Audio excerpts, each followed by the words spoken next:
Merhaba dostlarım. Передача «Храм Татар Емеклери» и я ее ведущий Рустем Дервиш. С удовольствием мы вас приветствуем. Почему с удовольствием? Потому что мы сегодня будем говорить об очень приятных вещах. Ну, как по мне, мы будем сегодня говорить о кофейной церемонии и о кофе, о традиции, о приготовлении, о правилах приготовления, о правилах подачи. Не только о кофе, но и о том, что подавали, какие сладости готовили. Мы неспроста сюда в мастерскую спустились, потому что вот эта вот мастерская – это реконструкция мастерской медника города Бахчисарая. У нас даже есть фотографии медников наших, которые работали в Бахчисарае. Это 20-е годы прошлого столетия. Ну и здесь мы сегодня и работаем, и люди к нам приходят. И мастер-класс здесь проводим. Вот здесь у меня на полочке собрана посуда на протяжении многих лет. Я собираю эту посуду. Вообще все, что касается кофе, и как его готовили, как пили. И здесь есть очень старые вещи. Это все прошлого века вещи. Например, вот этот GSB, один из первых появился у меня в коллекции. Посмотрите, какая у него красивая форма. Вот есть маленький, а вот есть большой. Вот. А вот если варили, предположим, вот в таком большом джезбе, то, конечно же, из очага не доставали, не ставили на стол джезбе, а переливали в хавидан вот такой формы. Сегодня есть уже мастера, медники, которые, основываясь на этой информации, глядя на эти старые предметы, работают и делают или точно такие, или в этом направлении, в этом стиле делают медную посуду. Ну, и я тоже делаю, я вхожу в число мастеров. Значит, вот я все в руках, что не могу взять. Вот это вот точная копия. Это у нас Али Умеров. Он делает сегодня, повторяет и технологию, и формы, и размеры. Все это точные копии старинной посуды медной. То есть, если мы берем этот GSB, мы точно знаем, что ровно такие были 100 лет назад. Это абсолютно аутентично все размеры. И технология, еще раз замечу. Значит, это мои изделия. Ну, тоже я стараюсь придерживаться. Мы это все изучаем, не просто так делаем. То есть сегодня у нас есть возможность не останавливаться, мы не прерываем эту традицию. Мы познакомились сейчас со старой посудой, с новой посудой, с новыми мастерами. А сейчас мы пойдем на кухню, и там уже мы будем готовить кофе. Я расскажу о том, как готовится кофе, как мы его сегодня готовим. И какая выпечка готовилась для кофейной церемонии. Мы на нашей красивой кухне.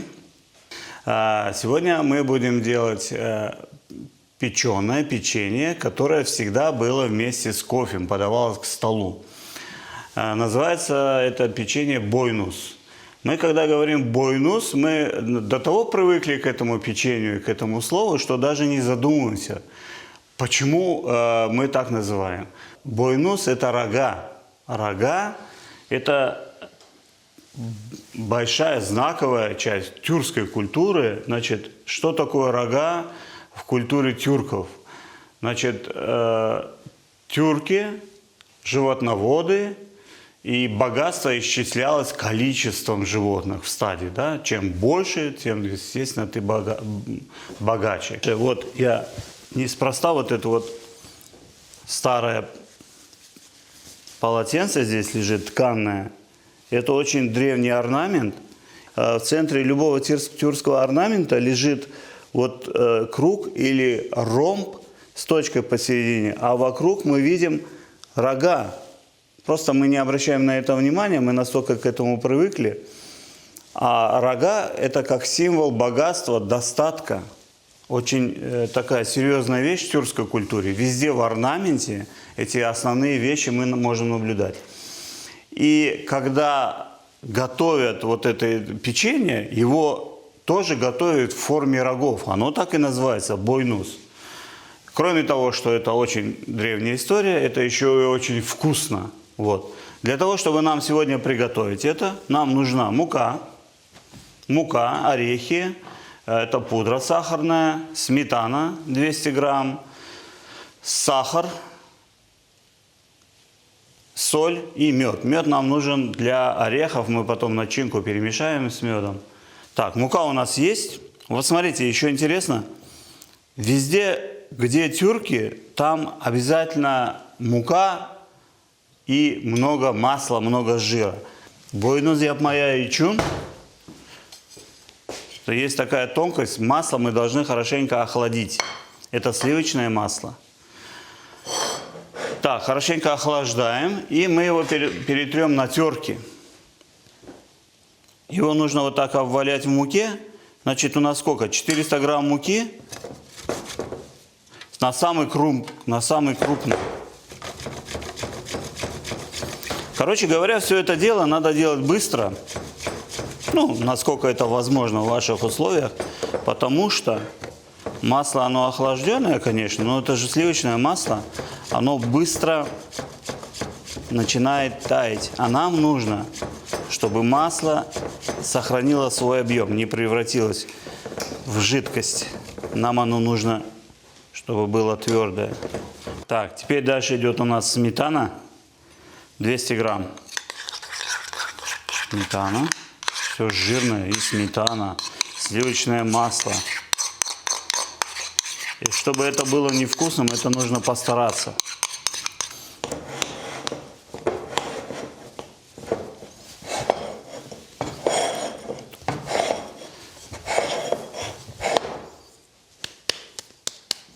Все, вот так мы его сейчас положим в холодильник. Прямо вот так в морозилку я его положу на часик. Оно все схватится, а потом уже дальше мы с ним будем работать.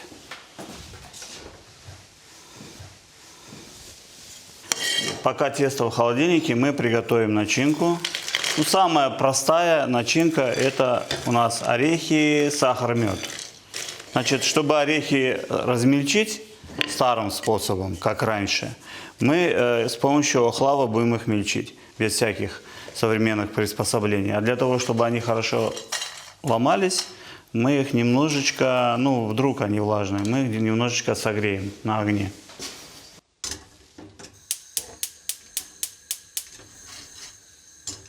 Так, пошло дело. Опять же, пользуемся нашей посудой. Посуда медная. Почему медная посуда лучше стальной там или еще какой-либо? Потому что медь мгновенно нагревается и мгновенно остывает. Это дает нам возможность очень точно регулировать температуру.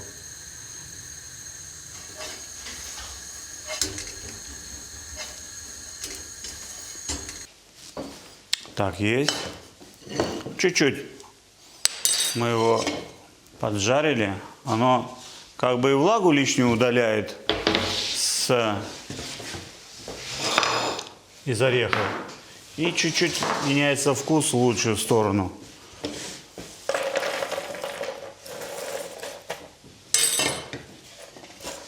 Так, и теперь берем нашу охлав. И вот он теперь совершенно спокойно поддается нашему.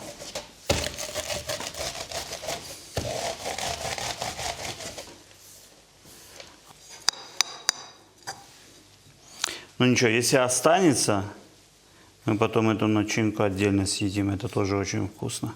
Потому что что-то много получается. Чуть-чуть сахара я добавил, в основном мед, чтобы он был, ну, форму держала эта начинка. Потому что мы когда ложим вовнутрь, ну, сворачиваешь, когда оно должно держать свою форму, эта начинка, чтобы она не рассыпалась, не расползалась. Это же удовольствие перемешивать орехи с медом.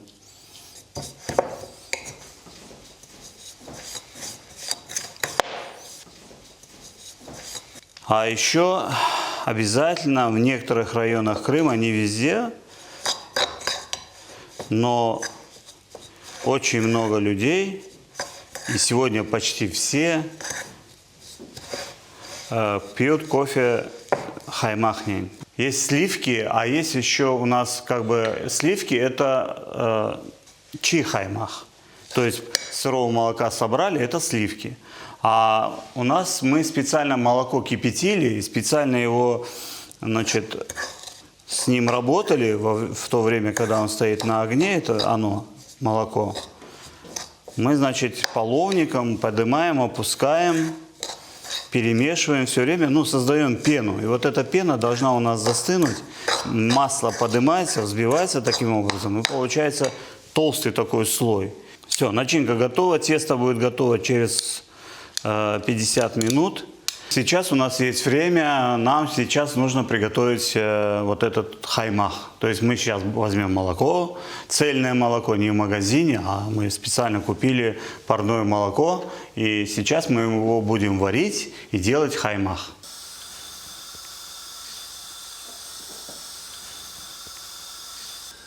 Молоко у нас уже на огне. Вот сейчас оно начнет подниматься, и в этот момент нам нужно его взбить, чтобы увеличить вот толщину пеночки. И вот так вот, не торопясь, обогащая кислородом молоко, пеночка потом получится пышной. Как этот кислородный коктейль, есть же. Вот таким образом взбивали молоко. Этот чомуч в моих руках — это миксер. Вот просто кофейная церемония, да, кофе попить. А сколько хозяйка готовилась к этому действию. Ну, это все зависело от важности гостей. Если на свадьбу, это одно, там, предположим, гости издалека, другое. И кофе так и называлось по-разному. Если просто кофе, там просто кофе. Если, предположим, случилось что-то хорошее, событие какое-то, нужно было его отметить, то гозайден хавеси, то есть, ну, радостное кофе такое, да, я не знаю, как это перевести на русский. Делали кофе человеку, который принес радостную весть. Сабалах хаве.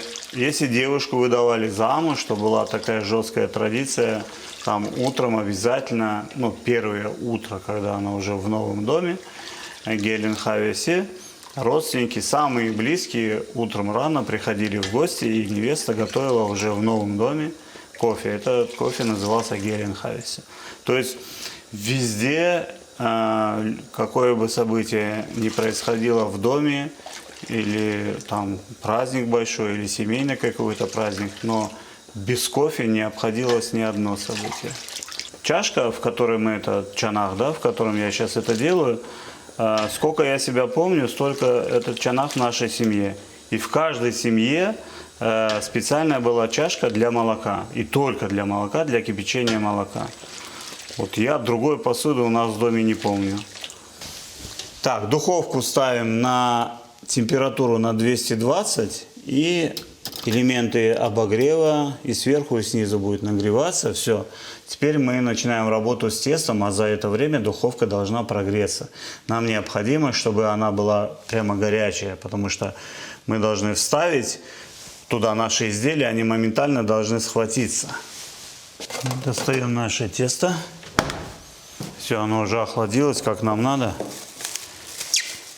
Это охлаждаем для чего? Для того, чтобы масло не потекло, пока мы с ним работаем. Вот. Так, чуть-чуть теста. Ой, муки. Я уже сам тут начал заговариваться.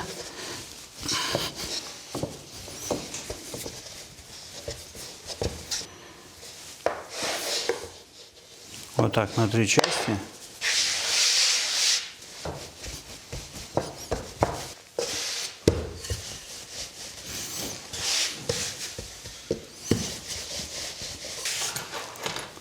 Чахарах вот для этого и существует, чтобы им пользоваться. Когда режем тесто, им очень удобно резать.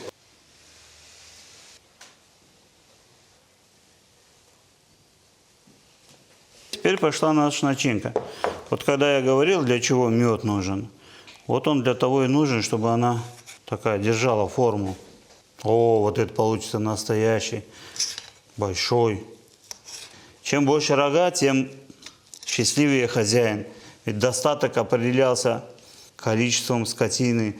Резали скотину, оставлялся, рога не выкидывали, а вешали над домом или где-то, короче, не выкидывали. Так, вот здесь много. Нет, нормально. Все, теперь сворачиваем.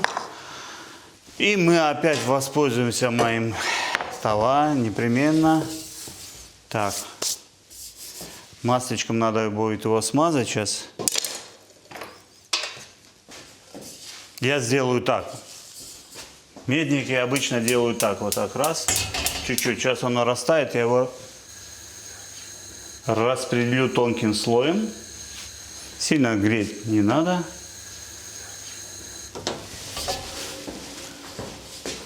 Есть. Вот смотрите, мы его заворачиваем как можно тоньше, так плотненько, плотненько, плотненько. И в последний момент мы делаем вот такое красивое движение. Заворачиваем. Вот эта штука называется бойнус. Заворачиваем мы вот так аккуратно и очень плотненько.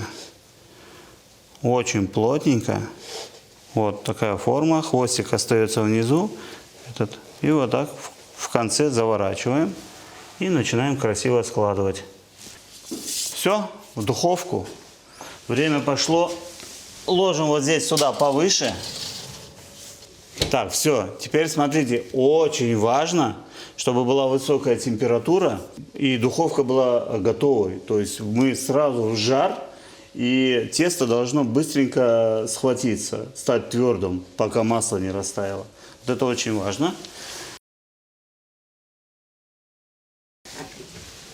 Так, температуру убираем.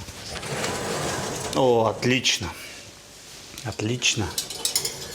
Ну, на мой вкус. Я лучше еще не делал. Так, все это ставим. Сейчас духовка разберемся. О, отлично. Отлично. То, что надо. Вообще не прилипает. Обратите внимание, как работает вот эта наша традиционная посуда. Вот сейчас он 5-10 минут пусть постоит, немножечко остынет. А за это время, вот мы потом его вот сюда красиво уложим. А за это время мы как раз, все, у нас все готово. Мы сейчас перейдем к самому основному. У нас вот хаве-хуту собственноручно сделал. Вот с этой уточкой, я про уточку вам уже рассказывал. Это традиционная ручка. А в нее, здесь внутри у нас хранится уникальный кофе с острова Явы, южная сторона острова Явы. У нас сегодня есть такая возможность у современного человека просто пойти в магазин и купить. Ну, я думаю, всегда так было. Крым стоит на перекрестке этих мировых дорог, торговых путей, и в Крыму всегда все было. Первые продукты самого лучшего качества получали жители Крыма. Кстати, дегельмен, ручная мельница. Уже все забыли, я кому-нибудь иногда кофе идешь в гости, кофе несешь с собой, зерновой. А люди говорят, ой, а у нас нету, дегельмена нет. А должно быть, потому что традиционная кофейная церемония крымская, вот как раз с этого и начинается. Люди приходят, садятся, достается кофе, выбирается сорт, достается дегельмен, начинают вот так крутить, пока все это готовится, есть время поговорить. Все знают, что кофе появился, официально считается, что в 850 году нашей эры, значит, 8-10 век кофе появляется на Кавказе, вместе с арабами приходит, на Кавказе, соответственно, в Крыму. И в Крыму, значит, у нас большие порты, в то время был большой город Кафа. Когда турецкий флот захватывает побережье, Крымское побережье, в том числе богатейший вот этот порт Кафу, именно в этом году, значит, появляется кофейня.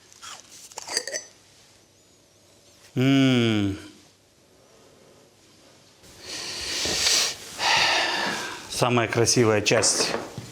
Теперь начинаем украшать. Мы сейчас должны красиво покрыть их слоем сахара и укладываем специально созданные для этого табах.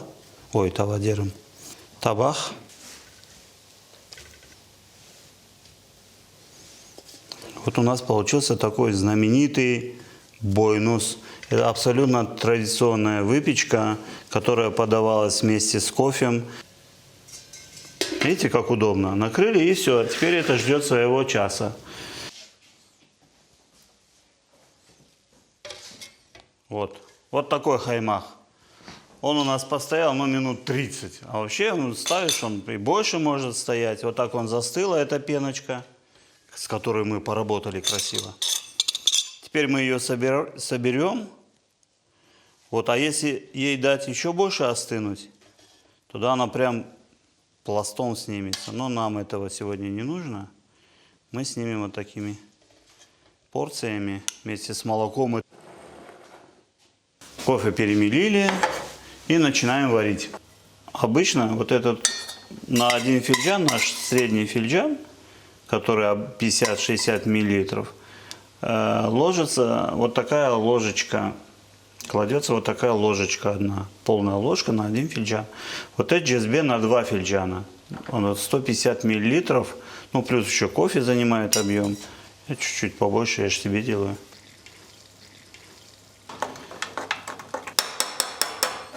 Воду наливаем чуть-чуть выше талии. И все, на огонь.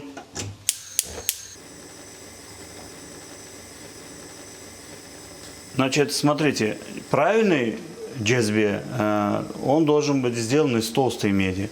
Из тонкой меди, если сосуд, он вкус кофе теряется, портится, потому что если очень тонкое дно, подгорает. Сейчас эта красивая пеночка сформируется в этом верхнем отделении нашего GSB, и она закрывает напиток внутри. И он там томится. Огонь у нас не очень большой, огонь не должен быть больше, чем GSB. Вы подумайте только, столетия формировалась эта конструкция только лишь для того, чтобы сварить чашку кофе. Когда пенка у нас поднялась, мы в этот момент просто наливаем. И обратите внимание, какая она плотная, красивая, как крем. Она и на вкус такая. И она так долго будет стоять. Наливаем воду обязательно. И потом подается кофе. Пошлите к столу.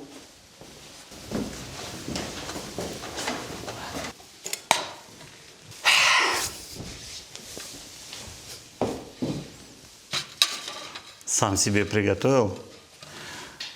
Чего не сделаешь ради искусства. Смотрите, мы так красиво стол накрыли. Это вовсе не преувеличение. Сегодня я получил огромное удовольствие, потому что занимался тем, чем нравится. Значит, мы накрыли на стол. Это мезелер. Мезе и посуда мезе, и угощение мезе. Человек садился, накрывали стол. Быстренько, всегда это было все дома готово. Что было вкусного, все выставляли на стол. Пока варился кофе, пока узнавали, как он живет, как его дети, как жена. Смотрите, как удобно, когда посуда с крышкой. Евгений Марков пишет, это было в 1872 году, пишет, что угостить пришельцев грушами в саду и кофе в хате для крымского татарина неизбежная обязанность и первое удовольствие, пишет он.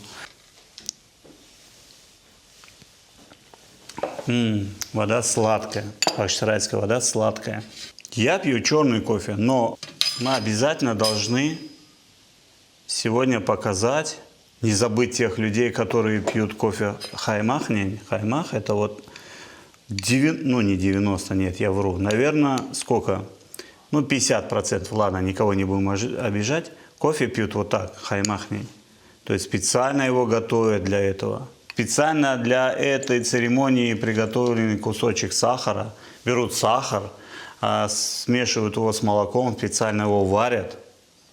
Сахар вот так окунается. Иногда в сахар можно добавить еще орех. Ого, я положил. Это называется берекет. Ну, конечно, это вкусно. И хаве хаймахни, кофе с хаймахом, потом обязательно подавался к столу вот это наше, то, что я сегодня чем занимался полдня, показывал вам, как это делается, бойнус.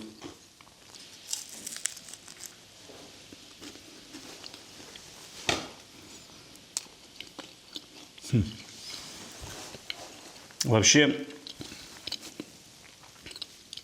очень вкусно, по-другому быть не могло, потому что я ничего здесь не придумал, не убавил, не прибавил, абсолютно традиционная вещь. Хаве хаймахнень, бойнус – это неотъемлемая часть друг от друга, абсолютно традиционная вещь для нашей культуры.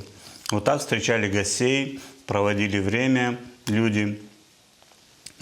Вот так просто и незатейливо. У нас сегодня все прекрасно получилось. Уникально вкусная выпечка бойнус. Бойнус. Не рогалики, не пальчики. Это бойнус. Нужно гордиться своей культурой. Уникально вкусный кофе, сваренный в правильной посуде. Афиет олсун. Сахне халнс.